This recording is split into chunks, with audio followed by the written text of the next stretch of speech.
Stop before you toss that weird old piece of metal into your drawer or hand it to an antique dealer who will just throw it in a bin. I need you to hear something. That ancient Roman coin might be worth $750,000.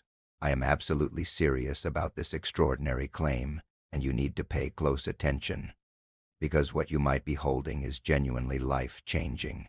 Most people think of ancient history as something locked away in museums, completely inaccessible to the average person, but that is a massively misunderstood concept. Millions of ancient Roman coins from the 1st century AD are floating around in ordinary homes right now, hiding in plain sight. They were brought back by soldiers after World War II, purchased as cheap souvenirs by tourists decades ago, or passed down through families in old cigar boxes and dusty jars. What you are looking at is not just a piece of dirty metal. It is a hidden treasure revealed, an extraordinary artifact that serious currency collectors know holds dramatic wealth, something that most people do not even realize is sitting right under their noses.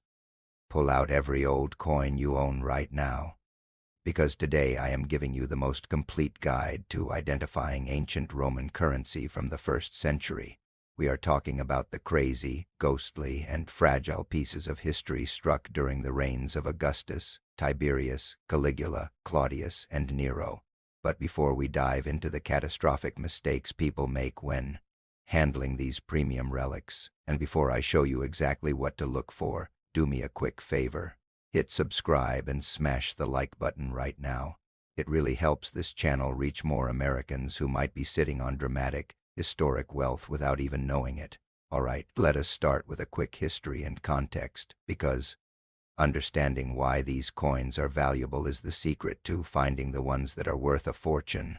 The 1st century AD was a time of massive expansion, brutal warfare, and immense political turmoil for the Roman Empire. During this time, money was not just a way to buy bread. It was the ultimate propaganda tool, unlike today, where our money stays exactly the same for decades. Roman emperors used their coins like daily newspapers to announce military victories, showcase new buildings, or introduce a new heir to the throne. This means there are thousands of different variations, and some of them had incredibly low print runs, creating extraordinary rare notes of the ancient world. Okay, let us talk about the categories of value, starting with the precious metals and the specific denominations, because this is where the premium value truly begins to multiply. The Roman currency system was a complex economy based on different metals, much like how we have different bills today.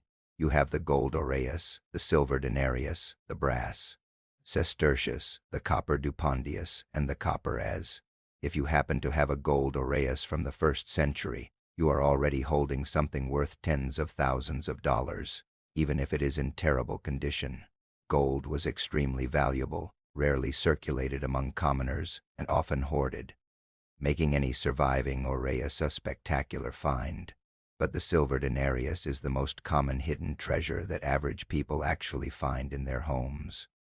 This silver coin was the backbone of the Roman economy, representing roughly a single day of wages for a Roman soldier or a skilled laborer.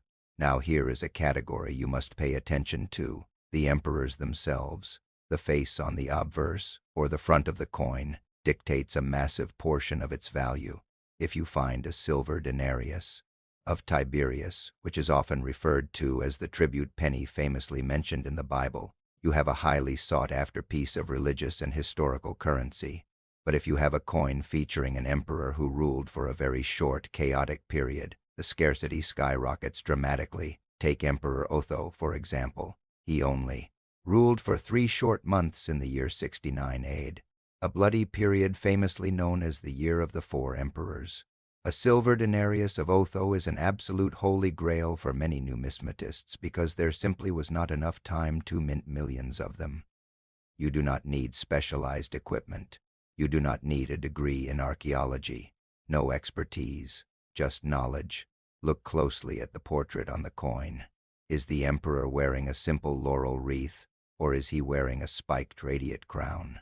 These little artistic details tell you exactly what denomination you hold and what era it comes from. Let us transition into something even more lucrative than just the emperor's face on the front: The reverse of the coin. The back of the coin, or the reverse, is where the emperor told his specific story to the public. You might see a ghostly figure of a god or goddess, like Pax representing peace, or Mars representing the brutality of war. You might see a dramatic depiction of a gladiatorial arena, a magnificent temple, or a captive barbarian sitting in chains under a massive trophy of captured weapons. Coins that commemorate specific, famous historical events carry a massive, unbelievable premium. For example, serious collectors will fight tooth and nail at public auction for a Judea Capta Sestertius, a large brass coin minted under Emperor Vespasian to celebrate the Roman victory and the capture of Jerusalem. Now let us talk about the absolute secret knowledge: printing errors and mint marks. Yes, ancient Romans made catastrophic printing errors just like the modern Bureau of Engraving and Printing does today with our paper money, because every single Roman coin was struck entirely by hand, literally a strong man with a heavy hammer smashing an iron die into a blank piece of hot metal.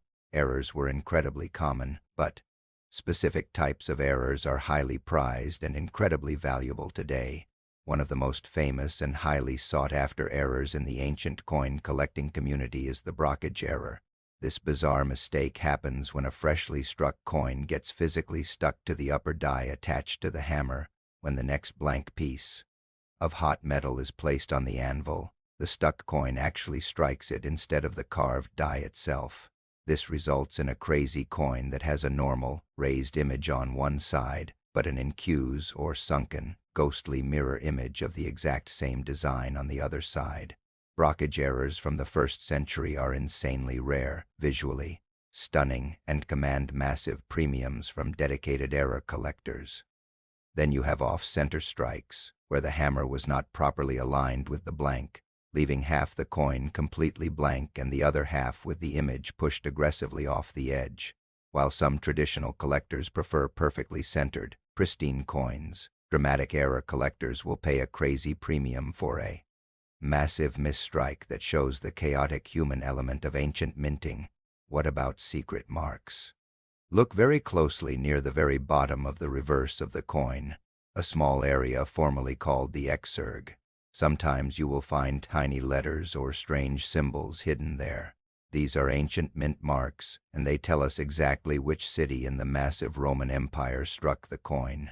A silver denarius minted in a remote, dangerous province during an active military campaign is often much rarer and much more valuable than one minted in the safe, massive factories right in the city of Rome. Now here is a category that absolutely breaks people's hearts, and I need you to pay close attention. Preservation and sales advice. I need you to write down what I am about to say, because making a mistake right here is entirely catastrophic to your potential wealth. If you find an ancient Roman coin in your house, do not clean it. I repeat, stop whatever you are doing and do not clean it. No water, no soap, no harsh chemicals, no metal polish, no aggressive brushing. The dirt, the dark toning, and the colorful patina on that coin took 2,000 long years to naturally form. It is the ultimate, undeniable proof of the coin's authenticity. If you take a rag and polish a silver denarius until it is bright and shiny, you will instantly, permanently destroy more than half of its financial value. Serious currency collectors want completely original, untouched surfaces. For bronze and brass coins, like the heavy sestertius, they slowly develop a beautiful, smooth green or rich brown patina over the centuries. This gorgeous patina actually seals and protects the fragile ancient metal underneath from the environment. If you foolishly strip it away with chemicals, you leave the coin completely vulnerable to something terrifying called bronze disease, a highly destructive chemical reaction that will literally eat the coin alive until it crumbles into worthless green dust. If you genuinely think you have something valuable, you need to send it to a professional grading company immediately. In the paper money world, we use PMG, and for modern coins, we use PCGs, but for ancient coins, the absolute gold standard is NGC Ancients. They will expertly authenticate the coin, grade its strike, carefully evaluate its surface, assign a grade to its overall condition, and then permanently Seal it in a secure, tamper-proof plastic holder. Having that official NGC Ancient certification guarantees to any wealthy buyer in the world that your hidden treasure is absolutely genuine, allowing you to get the absolute maximum premium price at auction. Let us look at another wildly misunderstood aspect of first-century Roman coins that confuses almost everyone. Sometimes you will find a coin that looks exactly like a silver denarius, but the silver is cracking and peeling off the edges, revealing a dark core of cheap copper or bronze underneath. You might immediately think this is a worthless piece of modern junk, a cheap fake. Well, it is a fake, but it is an ancient fake. These fascinating counterfeits are called, and they were illegally made by clever counterfeiters 2,000 years ago who secretly wrapped a paper-thin sheet of precious silver around a cheap base metal core to fool unsuspecting merchants in the marketplace. Today, these ancient counterfeits are actually highly collectible in their own right. They tell a fascinating, slightly dangerous story about crime, deception, and the underground economy in the ancient world. So do not throw away a peeling, ugly coin.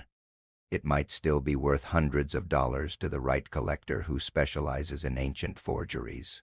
Okay, we have covered a massive amount of crucial ground today, from the violent history of the early emperors to the specific denominations, the powerful reverse types, the crazy blockage errors, and the catastrophic dangers of ever cleaning your fragile coins. You now possess the secret knowledge that instantly separates the wealthy experts from the average person who just sees a dirty piece of old metal. It is finally time for the practical interactive checklist, and I want you to follow this exactly. I want you to pull out your old coin collection right now. Get a strong magnifying glass if you have one. Step 1. Check the metal composition. Is the coin heavy and bright yellow? It might be an extraordinary gold aureus. Is it small, relatively thin, and silver or dark gray? You are likely looking at a classic silver denarius. Is it large, very heavy, and brass or dark copper-colored? That is probably a sestertius or anise. Step 2. Look very closely at the portrait on the obverse. Write down any single letter you can read around the edge of the coin. The Romans used Latin, so you might be able to easily make out famous names like Caesar, AVG, Nero, or Tiberius. Google those exact inscriptions immediately. Step 3. Flip the coin over and look at the reverse design. Is there a god holding a staff, a detailed building, or a military trophy? Are there any tiny, secret letters at the very bottom in the exurg? Write all of this down on a piece of paper. Step 4. Inspect the coin under good lighting for any dramatic printing errors. Is there a ghostly, sunken mirror image on the back? That is a highly valuable blockage. Is the strike wildly off-center, leaving half the metal blank? Note that too. Step 5. Carefully evaluate the surface of the metal. Is it completely covered in a smooth, hard green patina? Leave it completely alone. Is it dark, black, and crusty? Leave it completely alone. Do not touch it with anything abrasive, ever. Step 6. If your coin perfectly matches the descriptions of rare, short-lived emperors like Otho, or commemorates rare historical events like Judea Capta, or features a dramatic, undeniable blockage error, immediately look up how to safely submit it to NGC Ancients for professional authentication and grading. This simple, step-by-step checklist is your ultimate, definitive guide to uncovering hidden wealth in your own home. You do not need an expensive metal detector to find real treasure. Sometimes you just need to possess the right knowledge when you open an old, forgotten cigar box sitting in your grandfather's dusty closet. The massive Roman Empire might have violently fallen a very long time ago, but the incredible wealth they meticulously created is still out there, quietly waiting to be rediscovered by everyday people who finally have the right knowledge. The thrill of holding a genuine 2,000-year-old piece of history is an amazing feeling. But the financial thrill of realizing that tiny piece of history is secretly worth thousands of dollars is even better. So what are you waiting for? Drop a comment below right now. Are you going to go check your attics, your dark basements, and your old coin jars right now? Let me know exactly what you find, because the American currency community and the dedicated ancient coin community genuinely love hearing about a fresh, unbelievable historical discovery. Hit subscribe, smash the like button, and I will see you in the next video where we uncover even more extraordinary historical secrets hiding in plain sight. Keep hunting, stay curious, and never underestimate the hidden value of the past.